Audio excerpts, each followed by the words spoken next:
remember him looking at me saying, "You never say that you can't do it because you can do anything." And he was like, "And I'm gonna make sure you do it because you're gonna get straight A's." And I got straight A's, and I couldn't believe it.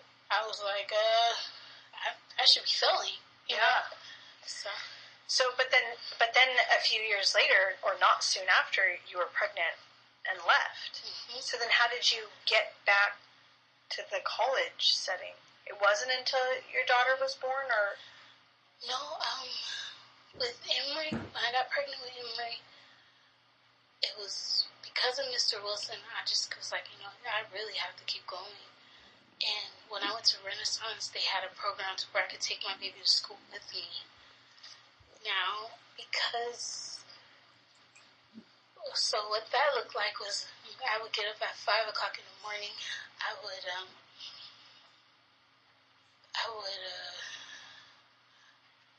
would pack my bag. I would pack my diaper bag. Depending on when Emery was an infant, I would wake him up, and if I had enough time, I would feed him his bottle. If I didn't have enough time, I'll put the bottle in the diaper bag, and I'll walk to the bus stop and feed him at the bus stop, or feed him on the bus. And we would go to school, and my bus would get there at like 6:30 in the morning.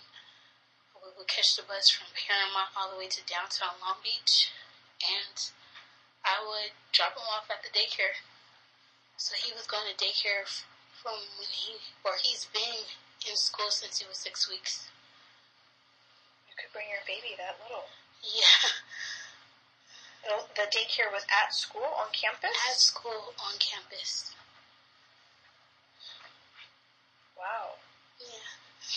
And they even had it to where when I had Emery, that they allowed me to miss 4 weeks of school.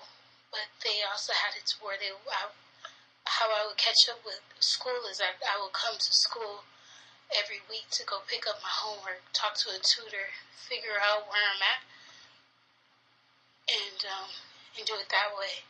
But because math wasn't my strongest subject, when I did miss like 4 to 6 weeks of math, I didn't do well, so I had to retake it. But when I retook it, I passed. So are you saying that this is how you were able to graduate on time? Yeah, I was able to graduate on time.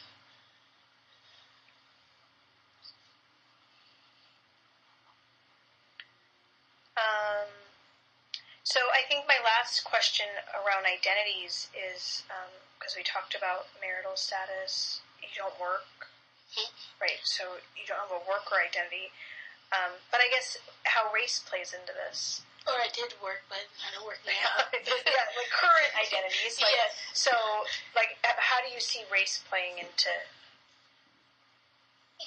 or do you not see it as playing into it?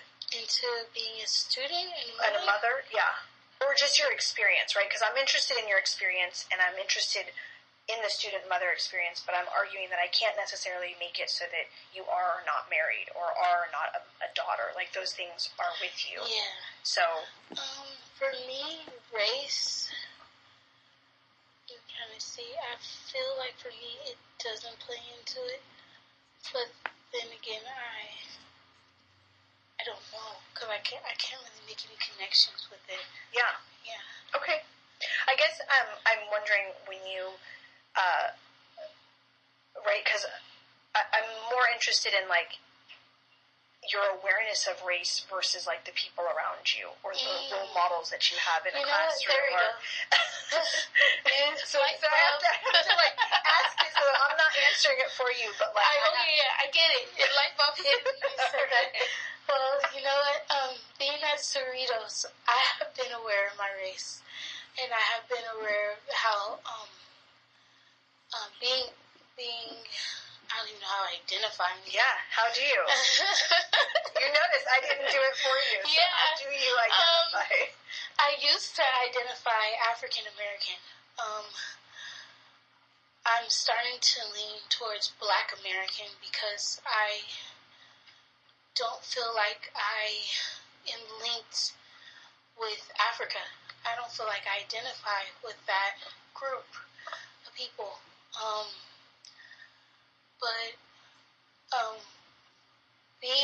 that I am in that category. I do know that when I'm in class, like my professor, I'm thinking about this semester, my professor, he's so cool, but one day in class, he was philosophy, he was talking about, different racial issues, and he kept looking at me, and I was just like, just into his lecture, wasn't really paying attention. And then he goes, I'm so happy you're in the class because it helps me to remember race issues and race stuff. And I'm like, oh, okay. And it just so happens that was a day where he's talking about because he's Caucasian, he was talking about, I can't say that. Well, he's different than me, but he was just saying how, gosh, now I got off topic.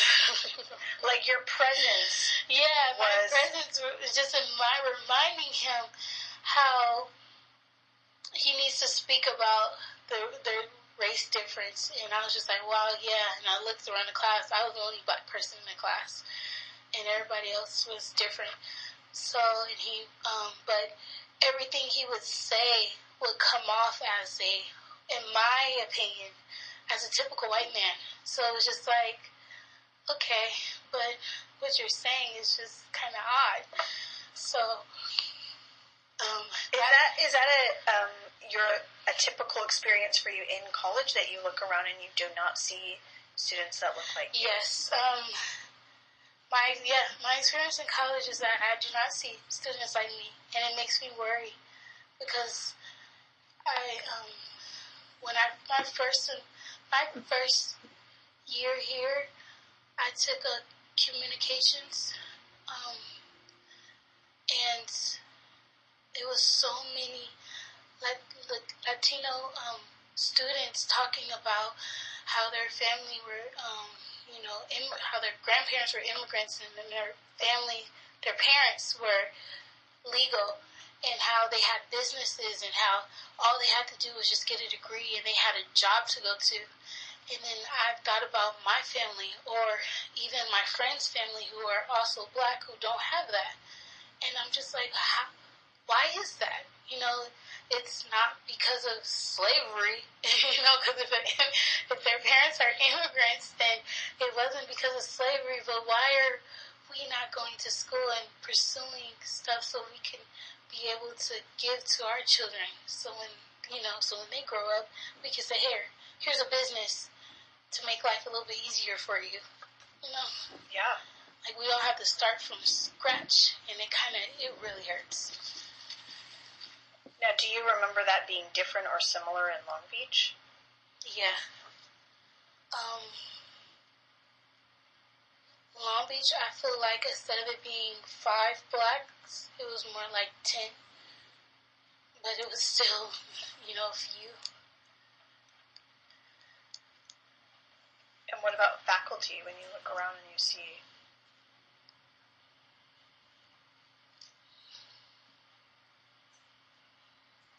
Faculty, it wasn't really that many. It was mostly Caucasian or Latinos. I don't remember seeing that many. So I like that you're saying it makes you wonder, and it makes you worry. What does it make you think about yourself, though?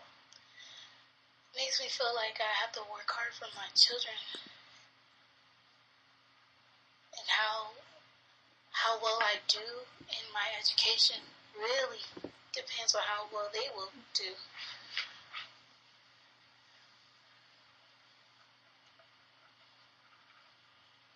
So, I asked you questions about your identity, but I'm also interested in the student and the mother identity. So when you think about being on campus here, how do you describe your mother identity? Oh, when I say that I'm a mother, and people immediately go, how old are you? And I can't tell if it's because if I look really young, or if I look, well, it must be because I look really young, because if you're old, they wouldn't say that. They would just be like, okay. Or recently, if I mentioned that, oh yeah,